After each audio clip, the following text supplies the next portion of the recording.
Thank you very much. أعوذ بالله من الشيطان الرجيم. بسم الله الرحمن الرحيم. الحمد لله رب العالمين وبه نستعين وهو خير ناصر ومعين وصلى الله على سيدنا محمد وآله الطاهرين. اللهم صل على محمد وآل محمد وعجل فرجهم وآل بيته الطيبين الطاهرين المعصومين المظلومين لا سيما بقية الله في الأرضين صاحب العصر والزمان خليفة الرحمن إمام الإنس والجان ولعن الله أعداهم أجمعين إلى يوم الدين. أما بعد. Assalamu alaikum wa rahmatullahi wa barakatuh. Inshallah, all of you are doing well. It's so nice to be with all of you there in Detroit. It would have been nice if I was there in person. It's been a while since I visited Zainabia and all of you and your families. But inshallah, you guys are doing well. Everyone is safe and healthy in their respective homes and cities. May Allah protect you all, inshallah. As Abu Zar had announced, we are together for the next 4 Tuesdays in July, starting at 6 p.m. Eastern. And the idea is to finish in exactly 1 hour with questions included as well. A little bit of a background of what I want to discuss in these next 4 sessions with all of you. Given the situation that we're in right now, given this social justice movement, the BLM movement up and down America now, and of course the racial divide now has reached a global stage where you're seeing protests pretty much everywhere across the world. I think it's important that we revisit some of the beautiful concepts of adalat and justice inside of the Deen of Islam. Because many of our youth are asking us, where is Islam's stance in this movement and that group, and what about this and what about this? And so I thought that it would be key that we kind of go through a little bit of things such as, and to give you a preview of what we're going to discuss in 4 sessions, initially a definition of what justice is, talking about why the Shia ideology has extracted justice as one of its roots. And then we talk about the existence of struggles and the definition of evil in this world. And then, why does evil have to exist in the eyes of Allah subhanahu wa ta'ala? And all of that, inshallah, are very, very crucial discussions because for several reasons. First of all, we know that a lot of our, the debates that come across the debate that come on the table for those of us who believe in Allah subhanahu wa ta'ala, they are individuals, the atheist movement are those that now have reduced themselves to one debate, and that debate is the problem of evil. And their debate is a very simple one. They say if you believe in an omnipotent God, all-powerful, all-knowing, all-wise, then how can he allow what's happening right now, let's say? How could he have allowed what happened to George Floyd? How could he have allowed what happened, let's say, to the people of Yemen or the people of Palestine? Or, how could it be 400 plus years of slavery for one group? Where is your God now? And, a lot of our youth actually end up asking the exact same questions. And we have to have answers for them, right? And if we don't have answers, then there's going to be a problem. So let's examine this a little bit. 4 sessions isn't enough by any means, but it is important that we at least scratch the surface and instigate a conversation. Now I'm going to go ahead and share my screen. This is a PowerPoint presentation, so it's not just me and my beautiful background, but let's go ahead and share that screen and then we'll get going, inshallah. Okay, so we will look at a 45-minute discussion up until about 6:45, 6:50. At that moment, the floor is open for questions. I believe Abu Zar will be moderating those questions, and then by 7 p.m., I'd like to do a hard stop. That way, it's not overbearing. 1 hour, I think, for this topic is enough. And we want to make sure that we end up doing that as well. That should say July. Sorry, not June. That's my mistake. So let's start off by looking at the idea of a definition of certain topics. So any questions that will be left in the chat or the Q&A, I'm assuming that the team is looking after as well. And there you go. Abu Zar has sent one out to everybody in the group chat. to make sure that that you have you answer your question here, and whatever I can do to answer the question, I will, inshallah. Let's first of all start off by defining certain terms, right? We have to be a little bit careful. Not everything under the banner of justice is truly justice. And we have to be able to define certain terms. And this, my slides don't usually are this wordy, so I apologize. Moving forward, I like to make it a little bit more graphic so that nobody gets bogged down by the terms and by the words. But this one slide is important. Excuse me. So literally the word adala in Arabic has different meanings to it. It goes from a very general to very specific meaning, all of which has been discussed in Islamic scriptures. And you'll understand what I mean as we get through this definition in this opening slide. And then you'll understand why there is such a vast definition of these topics. The first literal meaning, the lughawi meaning, the lexical meaning, or the dictionary meaning of adala is to be equal or on par with something. However, it's important that we realize that in social justice or divine justice, in adl ijtima'i or adl ilahi, the purpose is not to make everybody on par. Okay, it's not, the entire BLM movement is not this idea to make the African American community on par with every other community. I don't think that's what the narrative is. The narrative is that if the BLM movement and if the African Americans inside the US, for example, because that's where the movement started, if they require a certain right or if they have a certain right on our heads, we have to ensure that right is delivered. Okay, but the dictionary meaning of adala means to be equal or on par with. That's number one. Number two is that there are several formal definitions, then extended, which I'll go through in a moment. Commonly, adala refers to give due rights to others. It's opposed to dhulm or injustice. That means to violate the rights of others. Okay, now that's assuming, and we go on to the third bullet point there, the formal definition, that's assuming the person you're stripping the right from has a right to begin with, right? So the formal definition of adala or adl in Islam is to give to every possessor of a right its right. So if A has a right, you have to make sure that that right is given to A. If group B has a right, that right has to be given to group B. If country number C has a right, that country has to be given its right. Anyone that comes in and strips country C or group B or person A from the rights that they are allowed to have or they are designed to have, then that becomes dhulm, that becomes injustice. Okay? And that can also apply to who? To ourselves as well, right? The Quran says, "Lo ala anfusikum," even if that dhulm is done against yourself. So if we have the right, let's say, to worship Allah in the utmost capacity, and we have, with our own hands, taken that right away, we not only are the zalim, we're also the madhlum as well. Not only are we the oppressed, we're also the oppressor as well. Because now we have a right to worship Allah. Our animalistic dimension has taken that right away from us with our sins, with our ignorance, with our greed.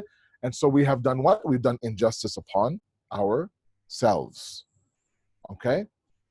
And the extended definition, one that I think is popular, a lot of you understand and know, is to basically place everything in its place. If thing A is required to go on shelf A, anywhere else that thing A is injustice. It has to go there. That's its rightful spot. Okay? Hence, justice in its particular and formal meaning is just an instance of justice in its general and extended meaning. Okay? So what that means is that when you look at it through the lens of examples, it becomes very, very simple now to understand that example. Okay? So stealing a morsel of food from a starving orphan, for example, is almost universally considered an act of injustice, and returning that morsel of food back to them is considered an act of justice. Okay, that's when you apply the formal and the extended and the literal and everything in terms of the definition, right? And this is not just, this is not just a discussion for those who are God-centric, God-knowing, God-aware, God-conscious. No, right? It's one of those very rare realities and concepts that really apply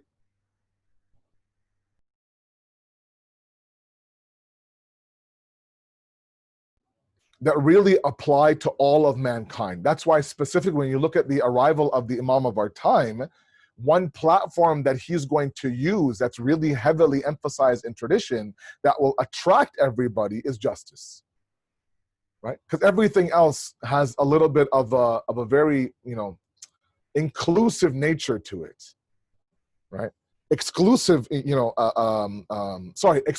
nature to it. Inclusive is that everybody on the board understands the idea of justice and injustice, right? So when the George Floyd incident happened, for example, everyone kind of came on board, white, brown, yellow, red, blue, because it was a discussion on justice, right? Had this been an issue, let's say, for example, that's based on a certain culture or a certain religion, you may not have gotten such a global, universal reaction to what happened. Okay. Now, justice is not about, as I mentioned, equalizing, and it's not a leveling act, right? This is not equality, right? Let's not get ourselves confused. Equality is giving everybody the exact same par. It's not accurate at all, right? The example I often give in my lectures is that you yourself are having lunch, and you yourself are having lunch, and you have your 6-month-old baby beside you, okay? You have, for example, a nice slice of pizza, and he who's just, is getting his teeth in, you also put the exact same slice of pizza in front of him. Hard crust, boiling hot cheese, you're eating and you're wondering why he's not eating. That's equality, right? It's a leveling act, but it's unjust. Why? Because he doesn't have the tools to be able to eat that pizza and enjoy it the way that you do. Justice would be that you have the pizza and you give him baby food or mushy rice or something that he can also digest using the various capacity that he has inside of him. That's why when you look at the other point I have on the screen there, a just teacher is not one who treats his students with equal praise or disparagement, regardless of their different levels of effort. Okay? So, the example I often give about parenting, a lot of you out there are parents of multiple children. A failed parent is one who would parent all their kids the exact same way. It's failed parenting. The example that I've given before, one that actually is attributed to Imam Ali, but although I haven't seen formally a hadith by these words, where Imam Ali describes a gardener to be a parent. The role of the gardener is to ensure that all of the various flowers in his garden are given the appropriate food and the tools to what? Elements to grow, right? There are some flowers that require a lot of water, daily. There are some flowers that require weekly water. There are some flowers that need to be in shade more, some that need to be under the sun, for example. Some that need to be planted close to other flowers, others need to be a little bit isolated. A successful gardener is to identify the tools of growth for every single flower and give them the tools to watch them grow. A successful parent is just like that. The various flowers inside of your home, you want to make sure that you are what? You're giving each child their various tools to grow. Some child needs constant confirmation that mommy, do you love me? Mommy, do you love me? They are very affectionate physically. They'll hug you 5, 6, 7 times a day. Then there are those kids out there that will hug you once every 2 or 3 days. Okay? Kids that need constant praise, other kids that don't. Kids that need very, very specific instructions, other kids that don't need instructions, right? But that's up to us as parents to figure it out. We take that to a broader sense when it comes to God, and him also being our Rabb and our Murabbi, our bestower, the one who nurtures and natures us. He also needs to identify which individual of us, 7 billion people, 7 billion different elements of growth. Okay? Divine justice and wisdom is not to create all the things the same and uniformly. It's right there on the third last point there. It's not. He has created our fingerprints to be unique, and our capacity and our path to also be unique as well. right? So your path up the mountain of God is completely different than my path. My path is different from this path and that path. I have my individual path based on my capacity. You have your own path based on your capacity. Divine justice is to look at you and to give you, or to judge you, quote unquote, not based on person A, B, or C's capacity, but based on your own capacity. Okay, as a teacher, as a parent, we have to all understand our students and our kids are individuals. And spraying everybody with the exact same can of paint is a failed teacher, a failed parent. And if God does it, he's a failed God as well. Na'udhu billah. Okay, so justice is not the idea of, fine, give them what we have. No. Right? It's giving them their right. If their right is A, we give them A. Because you have B doesn't mean everybody else has B as well. Okay? And thus, rather what Allah subhanahu wa ta'ala does is that he creates all things differently and uniquely, so that together they make what? The greatest good of the cosmos. Right? A beautiful flower bed is not always, just a bunch of red roses. Sometimes the beauty of it, and when I go for a walk with my wife, sometimes we pass by, these individuals that really have put a lot of effort in their front yard. These gardeners who have made a beautiful flower bed, and every flower out there is planted in their garden, all sorts of colors, and the various rainbow of colors of flowers makes us stop and think, wow, look how beautiful that garden is. Right? And the overall beauty of the garden is actually projected by what? By the individual flowers that exist, guys. So the beauty of this universe and the beauty of the cosmos is actually exaggerated by the what? By the uniqueness and the beauty of each individual creation inside of this universe. Which really makes him what? Ahsanul khaliqeen, the most beautiful creator of all the creators out there. Okay? If I'm talking too fast, let me know, please. So gives each thing its due and expects from it according to its capacity. And that, of course, I've exhausted that discussion already. Okay? So one thing that I want to make sure that I get across in the very first discussion of our 4 Tuesdays together is the fact that we're not talking about equality, and don't allow the West or anyone else to mix up these terms. These terms are not interchangeable. Okay, are not interchangeable. The Deen of Islam and Allah, and the very clear verse in the Quran where equality exists is in the reward level between the souls on the Day of Judgment, where you have one soul and a second soul. They do the exact same act with the exact same intention, regardless of what gender they belong to, or regardless of, for example, if all the elements are exactly the same, there's no reason to believe that person A will be given more reward or less reward than person B. I hope that makes sense. Okay? Equality and justice are not to be used interchangeable. Okay? Interchangeably. They're not. Equality, like I said, the example is that you give a pizza slice to a 3-month-old, and you wonder, why aren't you eating, bro? I'm not eating because I don't have the teeth or the stomach for it. I don't have it. That's the whole idea behind it. Okay, so this first kind of dry discussion is this idea that we have to define these terms properly. What exactly are we talking about here? We're talking about identifying person A's right and giving person A their rights.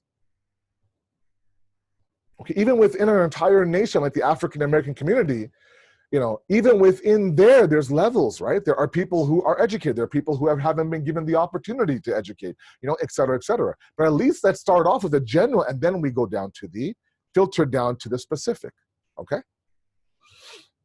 Now, moving forward. Let's go a little bit Islamic history, very existence of evil. Does evil exist? Did Allah create the evil? Why do I go through hardships? How does the West define evil and justice? All those things we have. But before that, a little bit of prerequisite. You come to somebody's house for dinner. They don't put the biryani right away on their table, right? They don't. They give you a little bit of, maybe a little bit of some puff pastries, maybe a little bit of spring rolls, I don't know, a little bit of chole and a little bit of dehi barde. And if you don't know Urdu, I'm sorry, but a little bit of that. So you're like, your son looks at looks at you and says, look, Dad, make sure you don't fill up on the dehi barde and chole. Okay, there's a whole meal coming. I peeked inside. She's got nahari, she's got biryani, she's got kebabs. So just take it easy on the chole. We don't do good with appetizers, right? We kind of eat the whole chole. We're like, oh, I have no room for the biryani. So right now, these are the chole, the dehi barde, and the egg rolls. You'll get used to my corny dad humor, as my wife, as my daughter calls my humor now. He's like, Baba, you have dad humor now.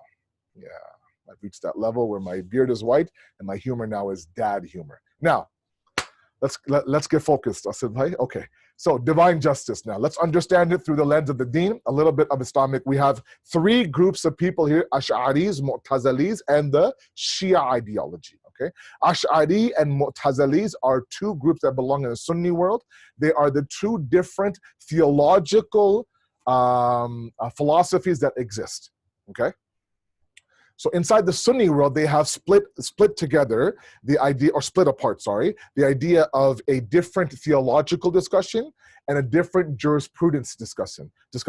So their aqidah philosophy is one, their fiqh is one. So they might be Ash'ari or Mu'tazili when it comes to their aqidah, but there might be Hanbali, Shafi, Maliki, etc. when it comes to their fiqh.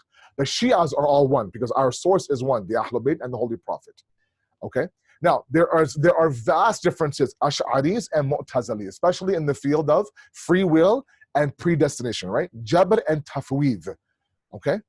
The Ash'aris, for example, very quickly, before we get to the screen in front of you, the Ash'aris believe that we are majboor, we are predestined. Everything that we do, we are already carrying out a command by Allah. We have no choice in the matter, okay? And so all we're doing is whatever Allah wants us to do, right?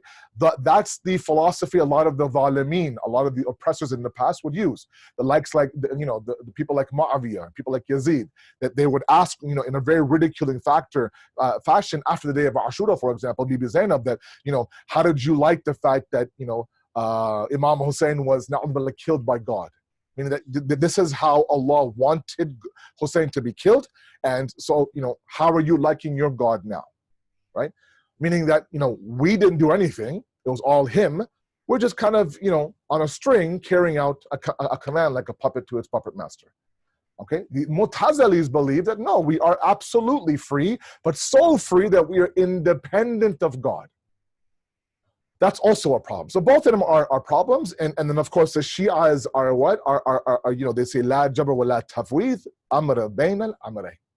That we are not completely predestined, nor are we completely free. It's a path, it's a command between the two commands.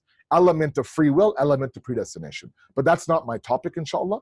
So I don't want to go down that route. In divine justice is also a difference. The Ash'aris deny the idea of divine justice, meaning what? Not that they don't think that God's unjust, or not that they think that God is unjust, but they claim that whatever God does, it's good and just.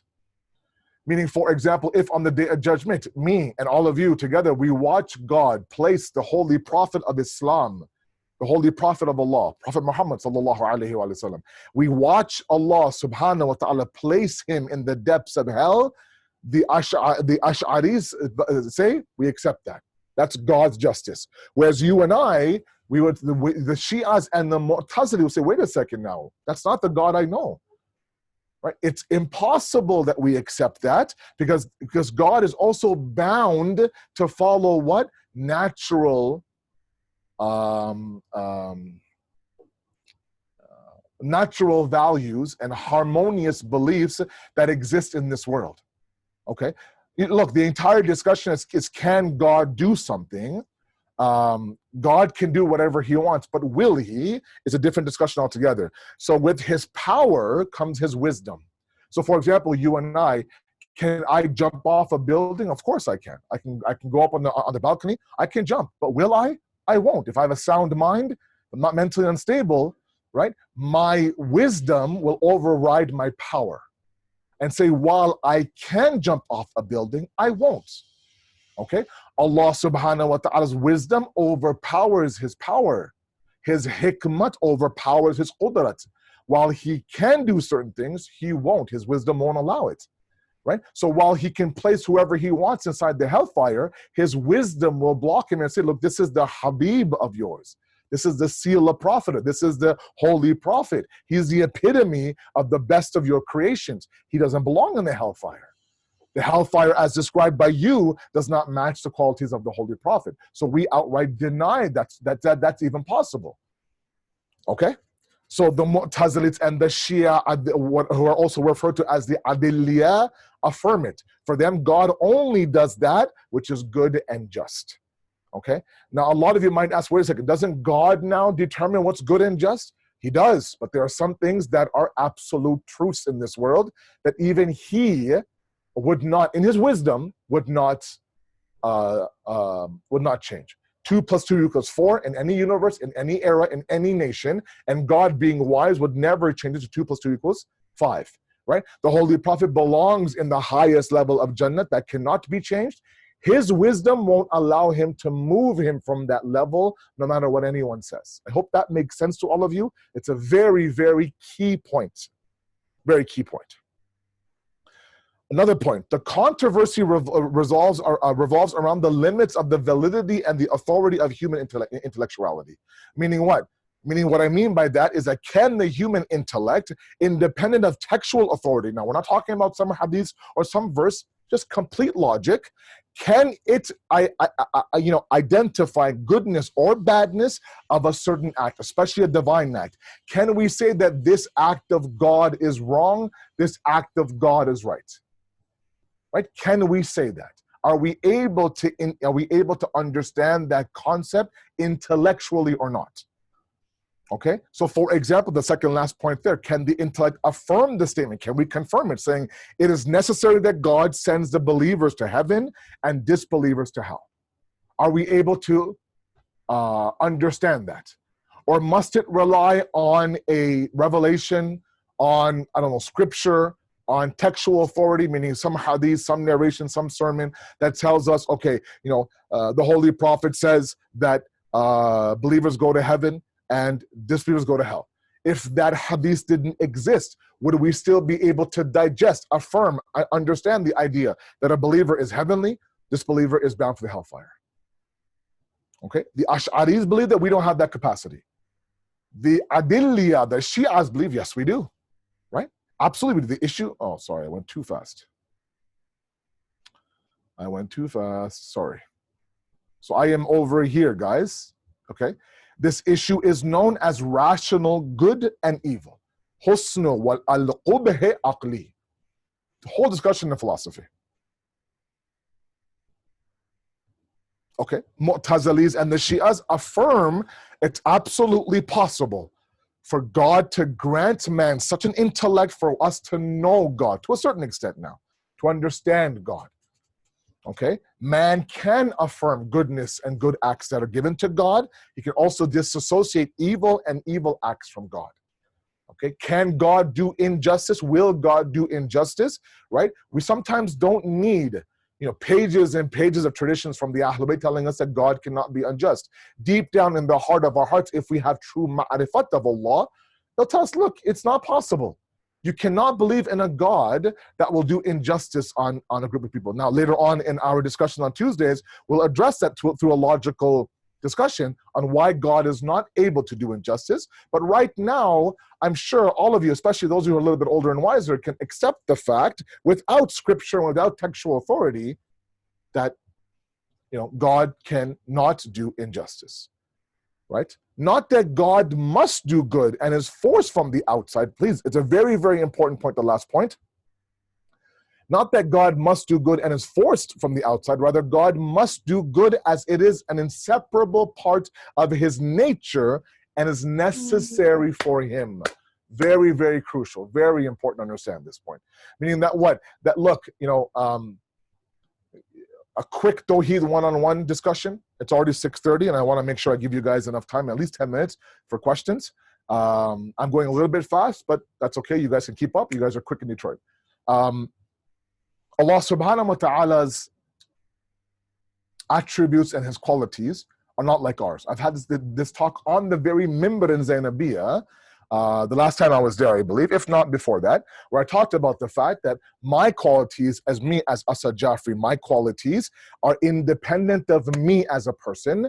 God's qualities are not independent of him as an essence. I'll give you an example, okay?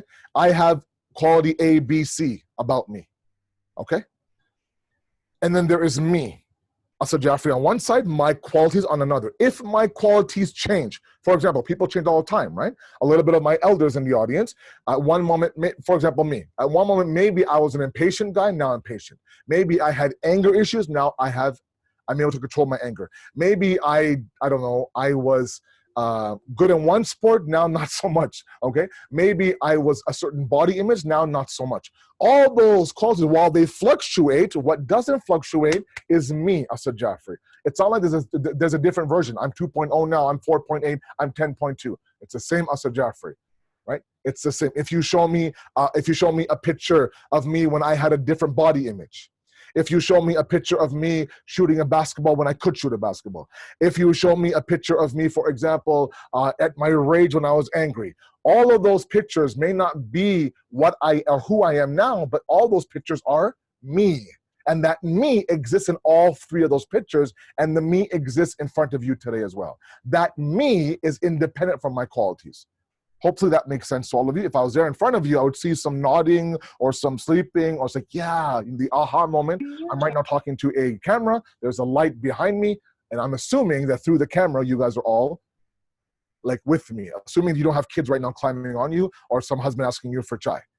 Let's assume that's not happening, but hopefully you guys are following the discussion. God, however, God's not like that. God's not like that. God's qualities are attached to his essence. The moment that you take one quality out of his essence, he no longer exists. Okay? Examples I've given several times is that you remove the saltiness from salt, it's no longer salt. Meaning the saltiness is built in the salt.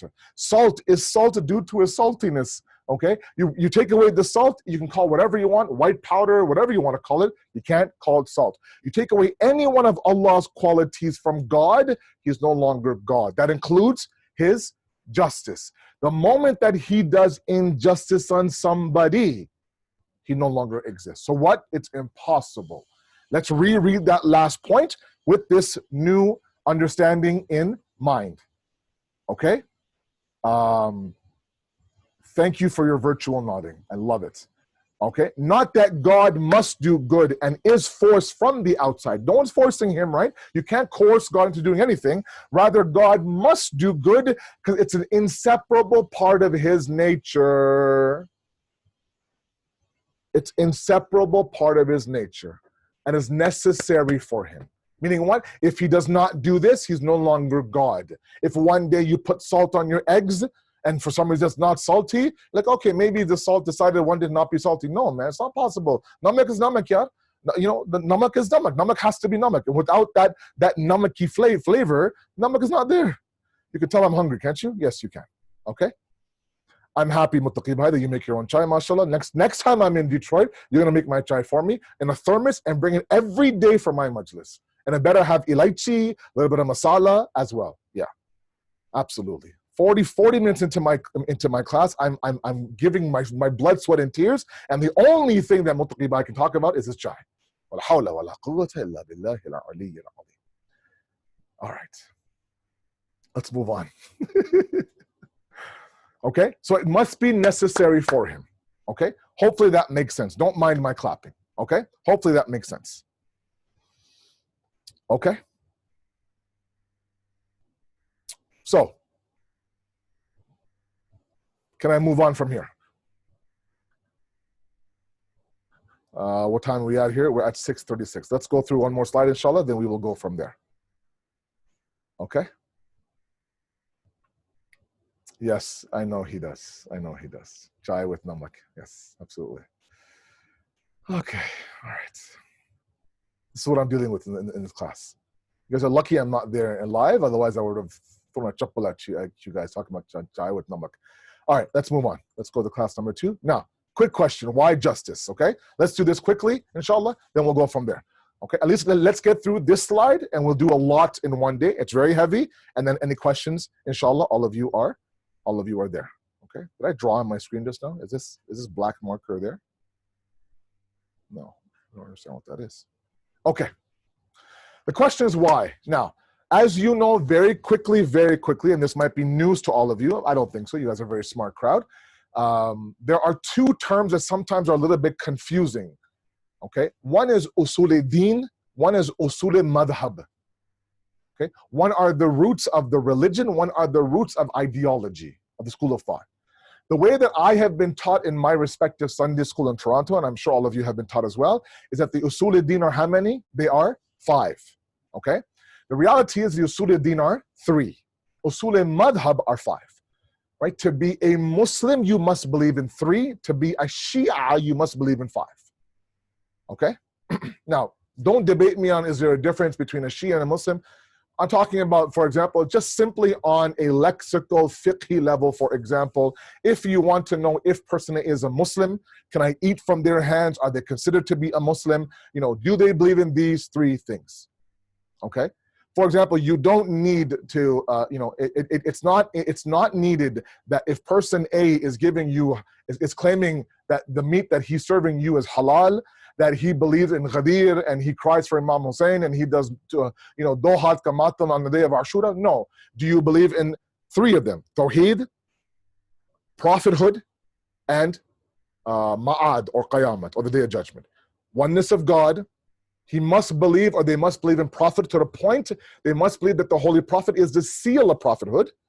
Anyone who believes there is a prophet after the Prophet of Allah is outside of the deen, is no longer legally considered to be a Muslim. And whatever fiqhi decisions come with him not being a Muslim are attached to it. You must believe in prophethood to the point where the Prophet of Allah, the Holy Prophet Muhammad Mustafa, is the last prophet of all the prophets.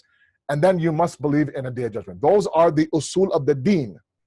The usul of the madhab are 5. The Shias now have taken the 3 and they have extracted adalat from Allah's tawheed to be a root of their ideology, and extracted imamat from prophet to be a root of their deen. Meaning a Shia is one who believes in a correct version of adalat, a strong version of justice. A Shia is one who believes that Ghadir was an announcement of successorship after the Holy Prophet. Okay, now a lot of you right now in my class, you have gone through this with me in various different countries and communities. And so this is all, I think, review for some of you, but it's good to kind of go through it a few more times. Okay? The community in Detroit had asked me to do this, and I'm doing this. There are many of you who are from different cities, as I can tell, from Atlanta, from New Jersey, from whatever, right? Shout out to all of my, all of my peeps in Atlanta. And you have already done this before. So if it's a review, I apologize. But you can probably teach a few things here and there on this course yourself. Okay? The question is why? Why have the Shia school of thought extracted justice as a root of its ideology? There was 99 names of God. They could have made the second root to be, I don't know, him being Ghafir, him being Alim, him being Qadir. Why, of all of the attributes of God, was justice extracted to be a root of the ideology? It's big, man. The root is big. Okay? Number 1, the first reason is that all qualities of Allah are connected with His justice. Okay? What I mean by that is this, and let me put up a nice little thing here for you. Okay? These are 4 examples only of his attributes. In the middle, of course, is the idea of justice. Okay? The Shia theology believes that every attribute of Allah subhanahu wa ta'ala travels or must travel through His justice. Okay? If He's merciful through His justice. If He's wrathful through His justice. When He provides and gives you risk, He gives you risk through His justice. When he sustains you and he does, he's your murabbi or your murshid or your mun'im, when he bestows you or when he helps you grow or when he gives you everything you can to kind of grow and flourish, be it financial or be it food or be it spirituality or be it inspiration, all of that is through his justice. When he forgives through his justice.